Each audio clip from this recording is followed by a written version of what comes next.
Hello and welcome to Lost Love Chronicles. Dear listeners, before we get started, drop a quick hi in the comments and let us know where you're tuning in from. Also, if you have any suggestions for us to make the channel better, please let us know. Now let's start with the story. My brother said I've been a failure since birth, and my parents silently agreed. So I walked out. But what happened after left them all speechless. My name's Kevin. I'm 28, male, and I've been sitting on this story for a while. It's about my family, and honestly, I feel like I'm losing my mind trying to figure out if I'm in the wrong here. I really need an outside perspective because this has been weighing on me for too long. Okay, so let me lay this out. Thanksgiving at my mom's house has always been a ritual of chaos, not the warm, fuzzy kind you see in movies where everyone laughs over burnt turkey, but the exhausting, why am I here again type. It was always the same, like clockwork. I knew exactly what I was walking into the second I parked my car out front. Mom's house looked the same as it always did. The peeling white paint and crooked shutters clung to the 1990s like they didn't know time had moved on. But it wasn't about the house, it was the people inside. Walking in, I braced myself like a boxer stepping into the ring. The smell of turkey and pie hit me first, warm and nostalgic, for a second, anyway, until Mom's voice cut through the air. "Aaron," I said, pumpkin. She was yelling from the kitchen, loud enough to rattle the cabinets. Does nobody listen to me anymore? Aaron, my younger sister, looked like she regretted every decision that led her to this moment. She stood stiff by the counter, clutching a plastic pie box like it was some kind of shield. "It's what the store had, Mom," she said, barely audible. "Excuses, excuses," Mom muttered, turning back to the stove and slamming a pot onto the counter hard enough to make me flinch. I thought about sneaking out before anyone noticed I was there, but it was too late. Dad, already stationed in his recliner with a beer and a blank stare, was half watching the football game and yelling like the players on TV could hear him. He glanced over and snorted. "Well, look who decided to show up," he said, gruff as ever. Before I could respond, Jared, my older brother, spotted me from the kitchen. He was leaning against the counter, a soda can in one hand, that signature smirk plastered across his face. "Kevin, the prodigal son returns," he announced, spreading his arms like he was welcoming royalty. "What happened? Did Google Maps finally show you how to get back here?" "Nice to see you too, Jared," I said, my voice flat. I walked past him and set the pie I'd brought down on the table. Jared didn't let up. "Still riding solo? No kids, man. What's the plan, bro? Waiting for a miracle?" I forced a laugh that sounded more like a cough and didn't answer. Just turned and headed to the kitchen, hoping Mom might be a safer interaction. Spoiler, she wasn't. "You're late," she said without even glancing up from the stove, stirring something so aggressively it looked like the spoon might snap. "Traffic?" I lied, even though the truth was I'd been parked outside for 20 minutes, just sitting in my car, psyching myself up to walk through that door. Dinner wasn't even ready yet, but somehow, it already felt like I'd been here for hours. Mom's house had that effect, a kind of black hole energy that sucked the time and patience right out of you. Every Thanksgiving felt like stepping into a time machine where nothing ever changed. Not the mismatched furniture, not the lingering smell of old carpet and bleach, and definitely not the people. Dad was practically fused to his recliner, eyes glazed over at the football game. Jared, meanwhile, was doing his usual routine, planting himself like he owned the place, swaggering around with his practiced smirk and smug commentary. He was the golden child. Always had been. The one who stayed close to home, married his high school sweetheart, and popped out kids like he was following a manual. I, on the other hand, had moved out, gotten a decent job in another city, lived a quiet life, and somehow, that translated into family disappointment. "Yo, Kevin," Jared called from the living room, loud enough to make sure everyone could hear him. "You still at that desk job? How's the corporate hamster wheel treating you?" "It's fine," I replied, keeping my tone as neutral as possible. "Fine," he repeated, snorting. "Man, you used to have big dreams. What happened to that? Thought you were going to be some hot shot." I didn't take the bait. Instead, I stared at the bowl of chips on the counter like it had suddenly become fascinating. It was easier to pretend to be distracted than to give him the reaction he wanted. Erin finally joined me in the kitchen. Her shoulders looked weighed down by 100 tiny, invisible burdens. "Mom's losing it," she whispered, glancing over her shoulder like she was worried Mom could hear her through the steam and shouting. "She's been losing it since we were kids," I muttered back. Erin stifled a laugh, eyes flashing with something between amusement and exhaustion. "What's up with Jared?" she asked, opening the fridge and pulling out a bottle of soda. "He's on one tonight." "He's always on one," I said, rolling my eyes. "You'd think being Mr. Perfect would keep him too busy to mess with me. But nope." Erin shrugged. "Well, at least you don't live here. You don't have to deal with this all the time." She had a point. I only had to survive this circus once or twice a year. She was still stuck in town, working 2 jobs, and somehow managing to deal with Mom's constant nitpicking and Jared's ego. Aaron, where's the gravy? Mom's voice cut through the room like a whip. Like the world was ending. That's how Mom yelled for the gravy. Aaron sighed, muttered something under her breath, and went to deal with it, leaving me standing there alone again. I leaned against the counter and glanced at the clock, wondering how long I had to stay before it was socially acceptable to leave. An hour? 2. I was already counting the minutes. Kevin, Jared's voice boomed from the living room again. You gonna sit in there all night? Come be sociable, man. It's Thanksgiving. Translation.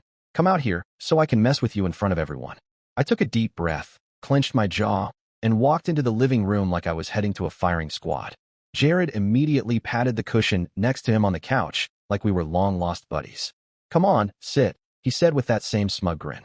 Tell us about your exciting life. I sat. I don't know why. Maybe because standing would have made it too obvious I was avoiding him. But the grin on his face told me exactly where this was going, and it wasn't anywhere good. He leaned back, crossed his arms, and started in. Still no girlfriend, huh? Dad cut in without even looking away from the game. Lay off him. Jared laughed like it was all harmless fun. What? I'm just asking. We're all family here, right? No secrets. I clenched my fists in my lap, doing everything I could to keep my tone steady. No, Jared. No girlfriend. Thanks for asking. Shocker, he muttered, his voice thick with sarcasm. Mom walked in just then, wiping her hands on a towel. Maybe you're being too picky, she said casually, like she was commenting on the weather. Dinner's ready, she added, cutting Jared off before he could lob another insult. I stood up, thanking whatever higher power was out there. At least dinner meant a change of scenery, even if it was just from the couch to the dining table. A temporary reprieve, sure, but I knew better than to think the worst was over. Jared wasn't done, not by a long shot. And deep down, I knew this wasn't just about him. It was the entire family dynamic, the roles we were all silently assigned and expected to play year after year. Jared, the golden boy. Me, the black sheep. Aaron, the overlooked middle child. And Mom. She was the ringmaster, orchestrating the whole performance like it was tradition. It was exhausting, but this was Thanksgiving at Mom's house. Same mess, different year. Sitting at the dinner table was like stepping onto a battlefield, except the weapons weren't bullets. They were forks, knives, and relentless passive aggression. Sure, the spread looked impressive. Mom's turkey sat in the center like some overcooked trophy bird, surrounded by every side dish imaginable and a few appetizers that looked store-bought. But the atmosphere? It was as tense as the time Aaron accidentally spilled sauce on Jared's wedding tux. Everyone sat in their usual spots like it was assigned seating, like we were characters in some long-running family sitcom with the same worn-out script every year. Dad took his place at the head of the table, commanding the room without actually saying much, just his presence enough to keep the structure intact. Mom sat next to him, ready to swoop in with either corrections or guilt trips, depending on what the situation called for. Jared, of course, slid into the seat directly across from me. Naturally, like he had to ensure prime placement for maximum needling. Aaron and I filled in the gaps, the supporting cast in this annual production. The setup practically guaranteed Jared would have a clear shot, and as expected, he wasted no time pulling the trigger. So, Kevin, he began, pausing mid-chew, his fork frozen like he was posing for a painting. Or did you finally learn how to enjoy real food? I didn't bite, figuratively. Literally, I reached for the green beans and kept my eyes on the dish. Looks great, Mom, I said, trying to redirect the conversation before it spiraled. Mom offered a faint smile, the kind that lasted exactly long enough to let you know she noticed, then promptly shifted gears. You could use a little more on your plate, Kevin. You're looking thin. Are you eating enough these days? I'm fine, I replied, keeping my voice calm. Just trying to stay healthy. Jared chuckled like I'd said something ridiculous. Healthy? You're practically wasting away. You know, some of us actually work out. Maybe you should try it sometime. I didn't look up. Thanks for the advice, Jared. You're welcome, he said, flashing a grin like he'd just offered me some life-changing wisdom. Aaron, clearly sensing the growing tension, jumped in to shift the focus. So, Jared, how are the kids doing? Oh, they're great, Jared said, puffing up with pride like someone had hit a switch. Brandon just started soccer, and he's already the best on his team. He's got my genes, obviously. And Lily? Smart as a whip. Top of her class. That's great, Aaron said, smiling politely. You must be proud. Of course, Jared replied, but then his eyes slid back over to me. But you know, not everyone gets the whole parenting thing. Right, Kevin? I set my fork down slowly and took a deep breath. Right, Jared. Because you've clearly got it all figured out. Before the tension could thicken further, Mom jumped in, waving her fork like she was signaling a foul. Boys, let's not argue. It's Thanksgiving. We're not arguing, Jared said, tone smooth and fake innocent. Just making conversation. Aaron shot me a look across the table, the kind that said just let it go. I nodded slightly and went back to picking at my food. But the damage was already done, and dinner didn't magically get easier. The digs kept coming, some subtle, some not so much. Jared brought up the time I flunked a math test in high school, then the time I accidentally broke Dad's favorite coffee mug.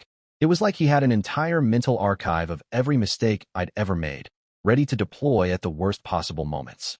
So, Kevin, Jared said, leaning back in his chair. What's it like living alone? Jared asked, tilting his head, the sarcasm already dripping from his voice. Must be nice. Not having to answer to anyone, huh? No responsibilities. No stress. Just you and your microwave dinners. I clenched my jaw but forced a smile. No way was I letting him see me flinch. It's great, actually, I said evenly. I enjoy the peace and quiet. Oh, I bet, he said, laughing under his breath. You've always been more of a lone wolf. Or just alone. I felt that one hit, sharp and cheap. Before I could respond, Dad finally spoke up, his voice low and gruff. Jared, enough. Let the boy eat. Jared held up his hands in mock surrender, eyes wide in faux innocence. Just joking, Dad. Relax. Mom sighed, the kind of tired sigh I'd heard 1,000 times, and shook her head. Jared, you should really be nicer to your brother. But even as she said it, her voice lacked any real weight. It wasn't a defense, it was maintenance. She was just trying to keep the illusion of family harmony from unraveling. Jared knew it too. His grin only grew as he stabbed another bite of turkey and popped it into his mouth like he'd won something. Aaron, bless her, tried again to reroute the conversation. Mom, the stuffing's really good this year, she said brightly. Did you use a new recipe? Mom lit up a little, grateful for the change of subject. I did actually. It's one I saw on TV last week. They use more sage. Oh, here we go, Jared interrupted, rolling his eyes. Mom's cooking tips. He turned his grin on me again. Kevin, you should take notes. Maybe you could learn how to make something that doesn't come in a box. That did it. I looked up, finally losing patience. My voice was tight. What's your problem, Jared? Seriously, you've been on my case all night. The table went dead silent. Even Dad paused, his fork hovering midair. His expression was blank. Jared, of course, just smirked. Relax, man, he said, tone light like none of it mattered. I'm just having fun. Don't be so sensitive. That's your excuse every year. I snapped. It's not fun. It's just you being a shit. Kevin, Mom snapped, eyes wide. Language.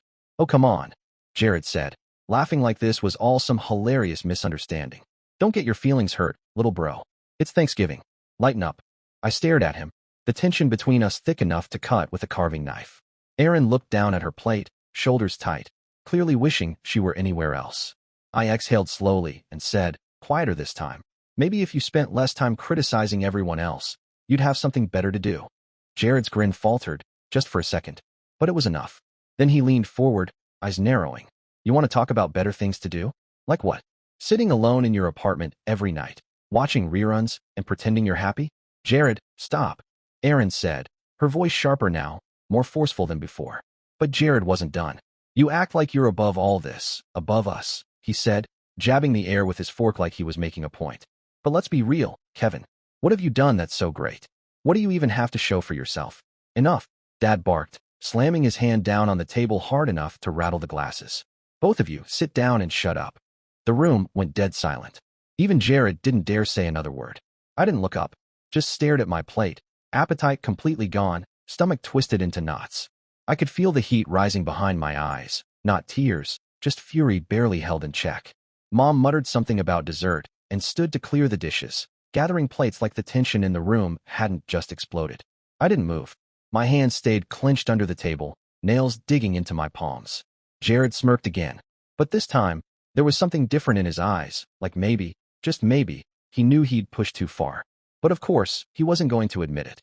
The table might have been set with turkey, stuffing, and all the traditional fixings, but all I could taste was resentment. When dinner finally ended, I thought I'd get a moment to breathe. I was wrong. We barely made it to the couch before Jared started back up again, slipping right into his usual post-dinner routine. Kevin's greatest hits, starring me as the punchline to every damn joke. It wasn't enough to ruin dinner. No, he had to keep the show rolling, like it was some sick family tradition. And the worst part? Everyone else just played along like it was normal. Hey, remember when Kevin tried to fix the lawn mower and ended up flooding the garage? Jared said, laughing so hard he nearly spilled his drink. What was the plan there, bro? Drown the engine. I opened my mouth, but Mom beat me to it. Oh, that was a disaster, she said with a sigh, shaking her head like she was recalling a car accident. Kevin, you've always been so clumsy. I told you to call your father, but no, you had to do it yourself. It was one time, I said, my voice tight. And I was 16. Jared grinned, leaning back on the couch like he'd just won an award.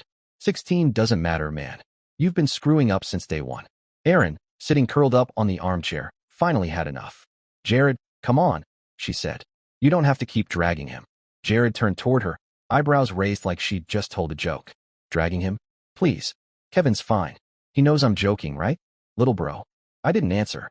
I just stared at the TV, trying to focus on the grainy sitcom rerun playing on the screen. But I couldn't hear a word over the sound of Jared's voice echoing through my skull. Mom walked in from the kitchen just then, carrying a tray of coffee and dessert. She set it down on the coffee table and gave a thin, exhausted smile. All right, everyone. Pie time, she said, straightening the forks. Let's try to be civil, please. Civil, Jared repeated, raising an eyebrow like the very idea was hilarious. I'm always civil.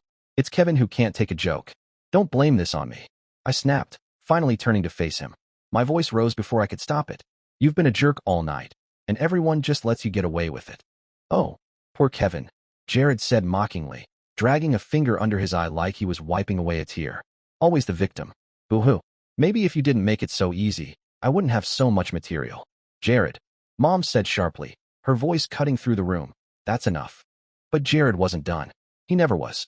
What? He said with mock innocence. I'm just saying what everyone's thinking. Look, Mom, you're the one who's always cleaning up after him. How many times did you have to call his landlord to bail him out? And let's not forget college, 2 semesters and out. Real impressive. Jared, seriously, shut up, Erin said. Her voice, louder now, cracked slightly with emotion. Oh, don't start, Erin. Jared shot back, his voice cold. You're no saint either. You're 28 and still living in Mom's basement. You're just mad I'm saying out loud what we're all thinking.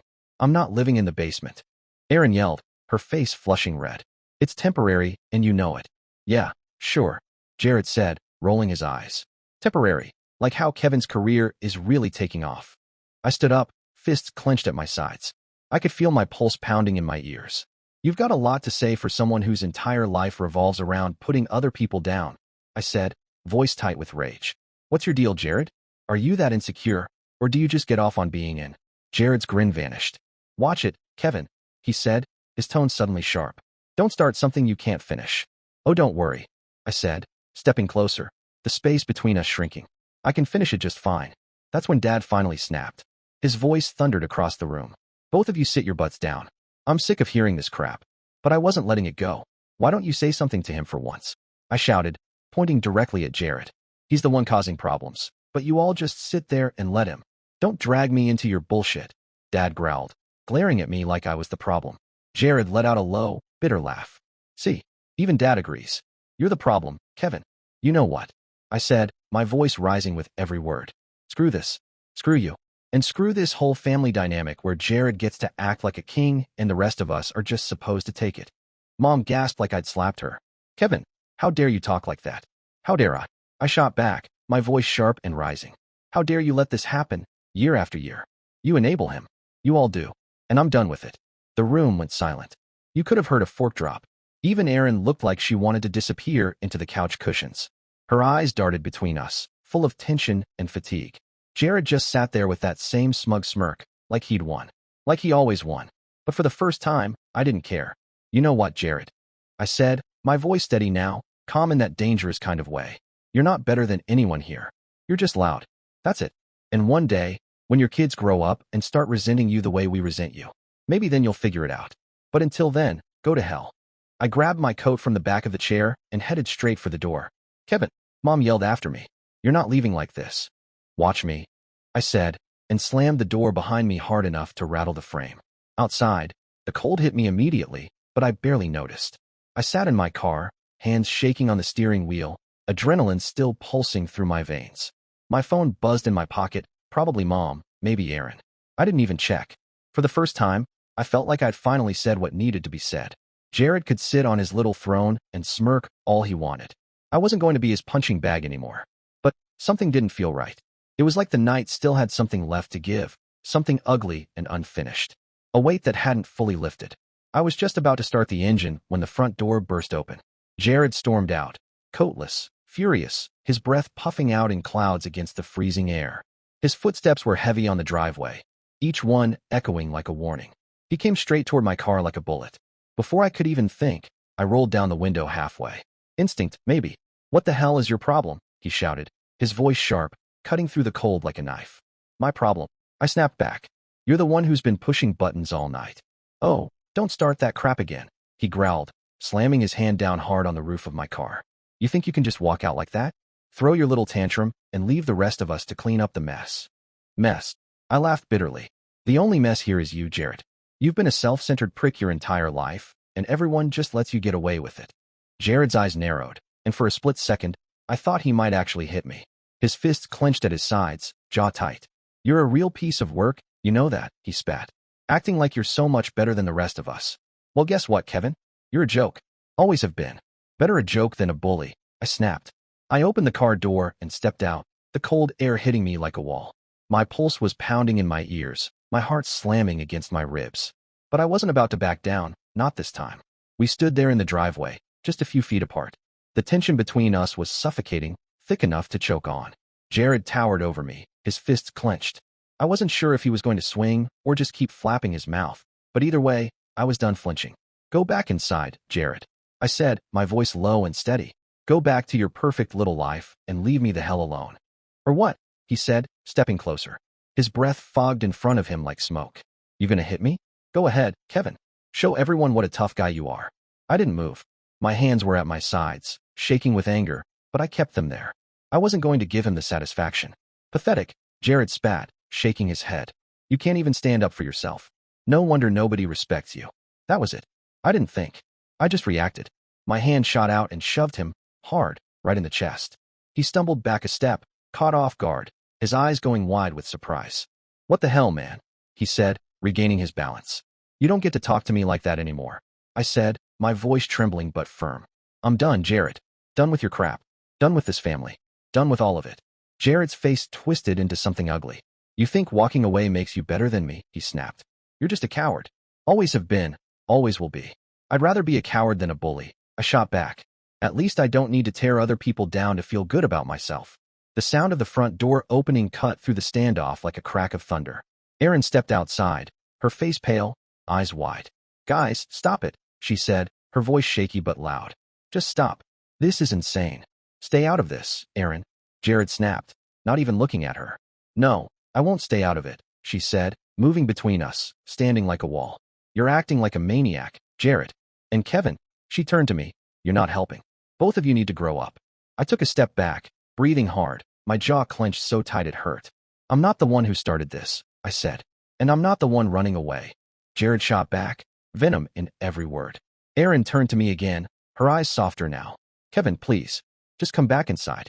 Let's figure this out." I looked at her, but the weight of the years, the silence, the jabs, the roles we were all forced into, pressed down too hard. I shook my head. "There's nothing to figure out, Erin. Jared made it pretty clear how he feels about me," I said, my voice flat.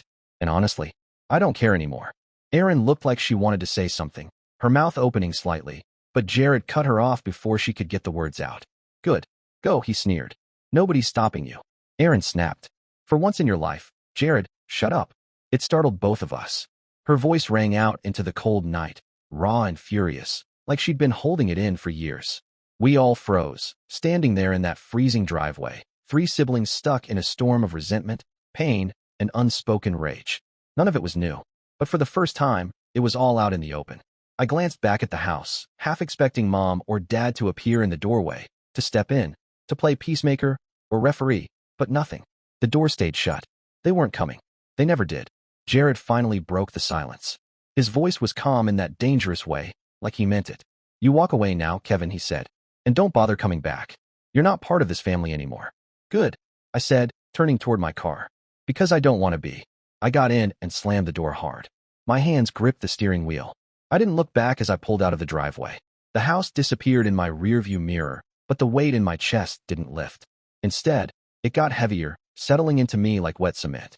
This wasn't over. Not by a long shot. The drive home was a blur. Every second of that night kept looping in my head. Jared's smug face, his jabs, his bitterness disguised as jokes. I should have felt free. I should have been relieved to finally sever the tie.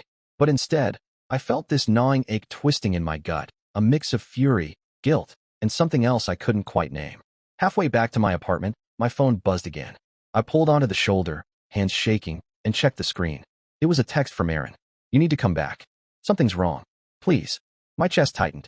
Something's wrong. 2 words, but they hit me like a punch. Erin wasn't dramatic. She didn't send messages like that unless it mattered. I sat there gripping the phone, staring at those words as the cold air crept in through the cracked window. Everything in me screamed to keep going, to leave all the toxicity behind. But Erin's message stayed with me, echoing louder than the noise in my head. I sighed, shoved the car back into gear, and turned around. The house looked different when I pulled into the driveway again. That warm glow from the windows, the same one that had mocked me hours earlier, now felt eerie, like it didn't belong. The warmth felt fake, like a mask that had slipped. As I stepped out of the car, I knew something wasn't right. The front door was slightly ajar, swinging gently in the wind. I hesitated. Inside, the living room was empty. No voices, no movement. The plates from dinner were still sitting on the table, the remnants of dessert untouched. The laughter and chaos from earlier were gone, replaced by a heavy silence. My heart pounded in my chest as I called out, "Erin? Mom? Dad?" No answer. I moved through the house, each step echoing against the hardwood floor, sharp and loud in the silence. The kitchen was dark, the only light coming from the refrigerator door, left ajar. A faint hum filled the room, but it wasn't enough to drown out the uneasy quiet pressing in on me. That's when I heard it. A muffled thud from the back of the house. I froze. My breath caught in my throat. Every instinct screamed at me to leave, to turn around, get back in the car, and pretend I'd never come back. But then I remembered Erin's text. "You need to come back. Something's wrong." If she needed me, I wasn't going to abandon her. Not again. The hallway stretched in front of me, somehow feeling longer, narrower, like the walls were pressing in. I walked toward the sound, every step weighted. My hand hovered near the wall for balance, my fingers brushing the cold paint. I reached Dad's study. The door was cracked open, a dull light spilling out onto the hallway floor. The glow cast warped shadows up the wall, flickering like they didn't want to stay still. I pushed the door open slowly. Jared was inside. He stood by the desk, his back to me, holding something in his hands. A photo frame. His shoulders were tight, hunched forward, head bowed. For a second, I thought he was crying. But then he turned, and it wasn't sadness on his face. It was rage. "You came back," he said, voice low and gravelly, like it had been clawed out of his throat. "Of course you did. You couldn't just leave it alone." "What are you talking about?" I asked. My voice cracked. "Where's Erin? Where's Mom and Dad?" Jared let out a laugh, cold, brittle. He slammed the frame down on the desk. The glass shattered, the sound slicing through the air like a gunshot. "They're gone." "What?" I stepped back instinctively. "Gone where?" Jared didn't answer. He stepped toward me, his fists clenched, eyes wild. "You always thought you were better than me, didn't you?" he hissed. "Mr. Perfect. Always the victim. Poor little Kevin." "I never thought that," I said quickly, trying to keep my voice even, though it shook. "Jared, where are they?" "You're the reason this family's broken," he roared. "You, with your holier-than-thou attitude. Your constant running away. You're the one who doesn't belong here." He was unraveling. This wasn't the brother I grew up with, the one who teased, sure, pushed buttons, yeah. But this wasn't teasing. This was dangerous. Something had snapped in him, and I didn't know how to fix it. Suddenly, a noise came from upstairs. A soft thud. Jared's head whipped toward the ceiling, his whole body stiffening. His expression twisted, rage giving way to something colder, darker. Without thinking, I turned and bolted. I pushed past him, my shoulder hitting his arm hard enough to make him stumble. His voice exploded behind me, sharp and furious. "Don't you dare go up there, Kevin." I didn't listen. My legs moved before I could think, carrying me up the stairs 2 at a time. My heart thundered in my ears, louder than Jared's voice behind me. At the top of the stairs, light spilled out from under one of the bedroom doors. I ran toward it, my hand closing around the knob before throwing the door open. Erin was sitting on the floor, her back against the bed, her legs pulled up to her chest. She looked up at me, her face pale, her eyes wide with fear. "Kevin," she whispered, her voice trembling. "He's lost it." "What happened?" I asked, dropping to my knees beside her. Before she could speak, Jared's voice exploded from the hallway, closer this time. Get out of there, Kevin. Now. I stood up fast, positioning myself between Aaron and the door just as Jared appeared in the doorway. His face was twisted in fury, eyes wild, chest heaving. She texted you, didn't she? He snarled. She had to drag you back here to play the hero. You always need to be the hero. Jared, stop, I said, forcing my voice to stay steady. Whatever's going on, we can fix it. Just calm down. There's nothing to fix, he screamed, stepping into the room. His voice cracked with rage. This family's broken, Kevin. It's been broken for years, and it's your fault. You and Aaron, always ganging up on me. Always making me the bad guy. Nobody made you the bad guy, I said, standing firm. You did that all on your own. He lunged, but I was ready. I sidestepped fast, grabbing Erin's arm and pulling her to her feet. Get out, I whispered, and she didn't hesitate. As she bolted past me, I caught sight of them, Mom and Dad, standing frozen in the corner of the room like statues. They weren't yelling. They weren't trying to break it up. They weren't doing anything. Just standing there, watching. Spectators at a train wreck. Do something, Erin screamed, her voice rising in panic. He's losing it. Mom shook her head slowly, her hands fluttering in the air like she didn't know what to do, like she was deciding whether to step forward or turn around and disappear. Dad stood stiffly beside her, arms crossed over his chest, jaw locked tight. He didn't say a word. Not one. Mom. Dad. Help him. Erin shouted again, her voice cracking. Neither of them moved. Finally, Mom muttered.